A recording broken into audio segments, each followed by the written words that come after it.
Un anno fa, il 5 maggio, ci lasciava il nostro presidente Salvatore Moncada e noi vogliamo ricordarlo con un sorriso, uno di quelli che lui ci donava quotidianamente, quel sorriso che spesso nasceva dalla sua grande passione, la pallacanestro.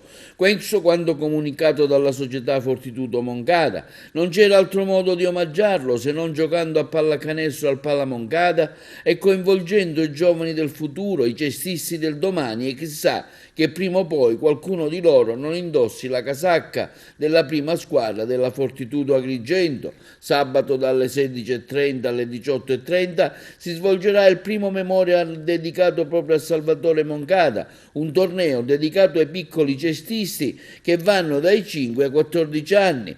Le squadre partecipanti sono la Fortitudo Agrigento, il Real Basket Agrigento, la SD Libertas di Realmonte, la Polisportiva Canicattì Sport, Virtus Basket Sommatino e la SD di Anguillara Basket.